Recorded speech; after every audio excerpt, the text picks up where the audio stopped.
Hola chicos, hoy os presento el tema Revolución Liberal en el reinado de Isabel II, Carlismo y Guerra Civil, construcción y evolución del Estado liberal. El tema se divide en tres apartados. Una pequeña introducción, donde será un pequeño resumen de lo que es el tema. El segundo punto está dedicado a la regencia de María Cristina, que tiene lugar entre los años 1833 y 1840, pero donde se hará hincapié sobre todo en la llegada al poder de María Cristina y cómo esto va a derivar en la primera guerra carlista, que tiene lugar entre los años también 1833 y 1840.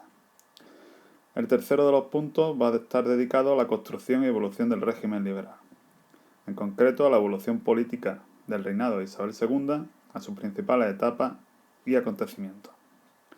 Se analizará la regencia de María Cristina entre los años 1833 y 1840, la regencia de Espartero entre 1840 y 1843, la década moderada entre 1844 y 1854 y el bienio progresista entre 1854 y 1856. Para el último dedicarlo a los gobiernos moderados y la Unión Liberal entre el año 1856 y 1868. El reinado de Isabel II se va a dividir en dos partes fundamentalmente. La primera de ellas, dedicada a la regencia, durante la minoría de edad de la reina, es decir, entre el año 1833 y 1843, y el segundo, el que tiene lugar ya en la mayoría de edad, entre el año 1844 y el año 1868. Durante la regencia van a destacar dos personajes fundamentalmente que son los que van a ejercer las mismas: María Cristina, su madre, y Espartero. Durante la regencia de María Cristina van a destacar dos gobiernos, el de Martínez de la Rosa y el de Mendizábal. Durante la mayoría de edad se van a producir tres etapas fundamentalmente, van a tener lugar tres etapas fundamentalmente. La década moderada entre el 44 y el 54, donde el principal protagonista va a ser Narváez. El bienio progresista entre el 54 y el 56, donde el principal protagonista va a ser de nuevo Espartero. Y la vuelta al moderantismo entre el 56 y el 68, con dos personajes, de nuevo Narváez y O'Donnell. ¿Y quiénes son estos personajes? Pues a continuación los vamos a presentar. En primer lugar, la reina María Cristina. Esposa de Fernando VII y madre de Isabel II, ocupó la regencia entre los años 1833 y 1840. La rebelión de los absolutistas, agrupada en el bando carlista, dio lugar a 7 años de guerra civil que obligaron a María Cristina a buscar apoyo entre los liberales, aunque en ocasiones su carácter conservador le llevó a pactar con Carlos a cambio de liberarla del yugo de los liberales, pero fracasó. Esto, unido a su matrimonio con un guardia de su escolta y al inicio de turbios negocios, llevó al general Espartero a dar un golpe y derrocarla. Tuvieron que exiliarse, pero siguieron conspirando. El siguiente protagonista será el general Espartero.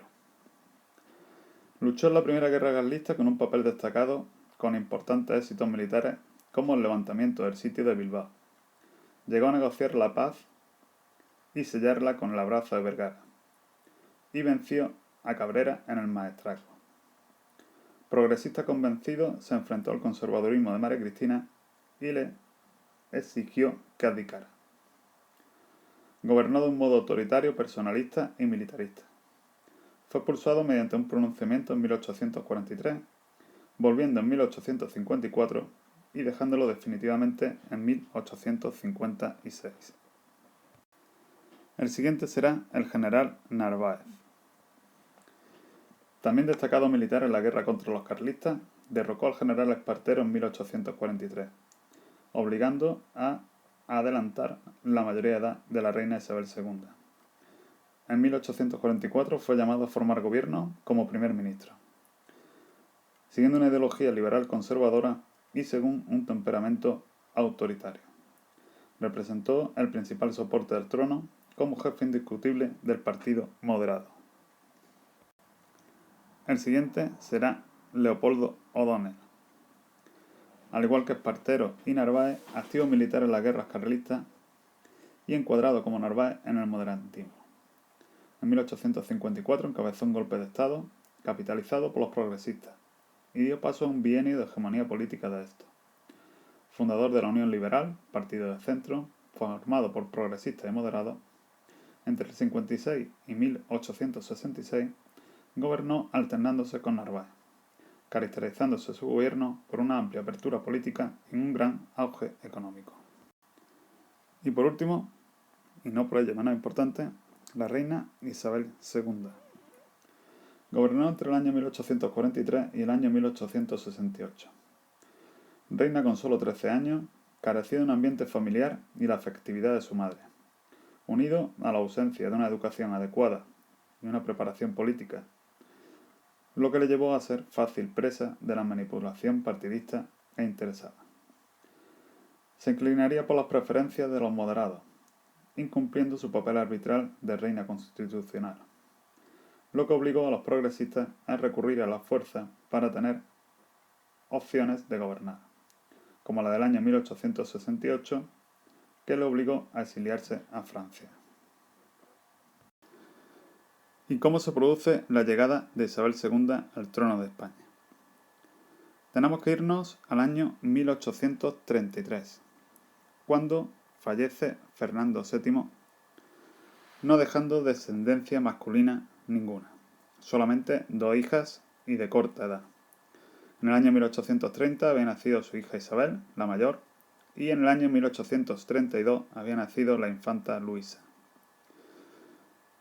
Por todo esto, el heredero al trono debería ser su hermano Carlos María Isidro. Pero resulta que Fernando VII, antes de morir, había llevado a cabo o había puesto en práctica la pragmática sanción. La pragmática sanción era una ley que su padre, ya en 1789, Carlos IV, había intentado poner en vigor, pero no lo hizo. La pragmática sanción anulaba la ley sálica, por la cual no permitían gobernar a las mujeres. Al anular la ley sálica, Isabel II se convertía automáticamente en reina de España. Ante el rechazo de los partidarios de su tío, lo que dio lugar al inicio de la guerra carlista. La primera guerra carlista tiene lugar entre los años 1833 y 1840, y podemos denominarla prácticamente como una auténtica guerra civil. Se enfrentaron 2 bandos claramente diferenciados. Por un lado, los carlistas, partidarios de una vuelta al antiguo régimen, es decir, defensores del absolutismo, formado en su mayor parte por ultracatólicos, medianos y pequeños propietarios agrarios, así como también con un apoyo importante del clero. Personajes destacados, los que hablaremos más adelante, serán Zumalacárregui, defensor del norte, Cabrera o Maroto. El otro bando estaría formado por los partidarios de la reina Isabel, que en este caso buscaban el cambio político a través del liberalismo. Estaba conformado por la burguesía urbana, muy escasa y sin gran poder en España, por funcionarios y por parte del ejército. Entre los personajes destacados, de los que ya hemos hablado, Espartero, Narváez o O'Donnell. La primera guerra carlista va a tener lugar entre los años 1833 y 1840 y va a tener lugar fundamentalmente en 2 zonas: la zona del País Vasco y de Navarra y la zona del Maestrazgo y del Bajo Aragón. Va a tener lugar durante 3 fases. La primera fase es la que transcurre entre octubre de 1833 y julio de 1835, que es cuando van a surgir los primeros focos en la zona de la meseta. Carlos, que se encontraba en Gran Bretaña, abandona la isla y se instala en Navarra, donde creará una monarquía alternativa. El general Zumalacárregui conquistará Tolosa, Durango, Vergara y Éibar, pero fracasará en Bilbao. Las partidas del Ebro se unen a las del Maestrazgo y el Bajo Aragón, conducidas por el general Cabrera. La segunda fase tiene lugar entre julio de 1835 y octubre de 1837 y se produce el momento de mayor ofensiva carlista que le va a llevar incluso a las puertas de Madrid, con la connivencia de la regente María Cristina, que llegó a pactar con Carlos su rendición a cambio de liberarla del yugo de los liberales. La intervención del general Espartero dio al traste con este pacto, por lo tanto, se pone en marcha la tercera fase, la que tiene lugar entre octubre de 1837 y agosto de 1839, que obliga a los carlistas a replegarse hacia el norte del Ebro. En este momento se va a producir la división entre los carlistas, entre los favorables a un pacto y los contrarios al mismo. Los primeros firmaron el convenio Abrazo de Vergara, que se producirá entre el general Espartero por parte liberal y el general Maroto por parte carlista. Pero don Carlos no lo reconoce y pequeños focos, como el general Cabrera, seguirán luchando en el Maestrazgo. Las consecuencias de esta guerra, al igual que en la mayoría de las guerras, fueron muy importantes. Por una parte, supuso un descalabro humano y económico que recrudecía la mala situación del país. Por otra parte, supuso la victoria política de los liberales y su entrada en el gobierno. Aparte de esta, hubo otras dos guerras carlistas más. La segunda tiene lugar entre el año 1847 y 1849, aunque no tuvo la importancia de la primera, mientras que la tercera guerra carlista, entre los años 1869 y 1876, tuvo a Carlos VII como pretendiente y se desarrolló en la zona vasco-navarra, aunque finalizó también con la derrota de los ejércitos carlistas. En la Guerra Civil Española, entre el año 1936 y 1939, los restos de ese carlismo, denominados requetés, tuvieron cierta importancia en su apoyo a la sublevación franquista. También de este momento procede una palabra que utilizamos frecuentemente, y es la palabra guiri. Guiri es un apócope del euskera guiristino, que significa cristino, y es el nombre con el que los carlistas designaban a los partidarios de la reina Cristina y a los liberales. Se entiende que puede derivar del turco giur, significando infiel o extranjero. Pasamos ahora a analizar el punto tercero del tema, la construcción y evolución del régimen liberal. Para ello, lo primero que debemos analizar y estudiar son las bases políticas del Estado liberal.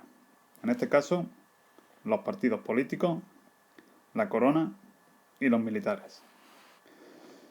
Por lo que respecta a los partidos políticos, pues constituyen una novedad del periodo, pero no hay que verlo en un sentido moderno como los actuales, ya que estos partidos estaban formados por unas minorías de la élite local, social, y se encontraban desvinculados de la sociedad, en lo que se conocía como las camarillas. Dentro de los partidos políticos distinguíamos entre liberales y carlistas. Los liberales van a ser aquellos partidarios de la división de poderes, de la soberanía nacional, de la igualdad de todos ante la ley, y en el plano económico van a ser los defensores del capitalismo, es decir, de la ley de la oferta y la demanda. En cuanto a los carlistas, van a ser aquellos partidarios de una vuelta al absolutismo. La corona, lejos de actuar como árbitro, va a participar en la política apoyando a los moderados. Y los militares, ante un poder político débil, se van a hacer fuertes y van a influir en la política a través de los pronunciamientos, hasta el punto de que los cambios de los gobiernos no se efectuaban por decisiones electorales, sino por pronunciamientos y golpes de Estado. En la anterior diapositiva hablábamos de dos partidos políticos fundamentalmente, los liberales y los carlistas. Los carlistas lo podíamos denominar como un partido unitario, pero en el caso de los liberales no fue así. Los liberales, ya en el año 1834, a raíz del Estatuto Real, se van a dividir en moderados, cuyo principal dirigente va a ser Narváez, que eran partidarios de un poder central fuerte y de una presencia efectiva del poder del rey, y los progresistas, en este caso, entre otros representantes, Mendizábal, Espartero o Prim, y eran partidarios de un sistema representativo puro. En 1849 se va a producir la primera escisión dentro de los liberales progresistas, dando lugar al Partido Demócrata. En el año 1856 surgirá de los moderados y de los progresistas la Unión Liberal. De los anteriormente mencionados como demócratas surgirán los republicanos y también los monárquicos, a los que también se unirán algunos miembros de la Unión Liberal. En el periodo que estamos estudiando solamente nos vamos a centrar en los moderados, progresistas y la Unión Liberal. Los demócratas, monárquicos y republicanos se tratarán en el tema siguiente. Bueno, y diréis, ¿qué follón? ¿Qué diferencia hay entre uno y otro? Si todos son liberales, ¿cómo que ahora hay unos moderados, otros progresistas? ¿Cuál es la diferencia entre moderado y progresista? Podríamos decir que los moderados son aquellos que están a favor de un liberalismo, pero no un liberalismo radical. Y los progresistas sí, es decir, sí son partidarios de un liberalismo con todos sus ingredientes. Nos vamos a centrar en 8 aspectos fundamentales para intentar ver una diferencia entre moderado y progresista. Por ejemplo, la soberanía. ¿Quién es el soberano? ¿Quién tiene el poder soberano? Pues en el caso de los moderados son partidarios de una soberanía compartida entre las Cortes y el rey.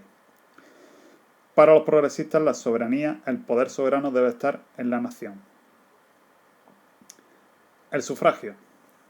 ¿Quién debe votar? ¿Quién puede elegir a sus representantes? En el caso de los moderados es un sufragio restringido.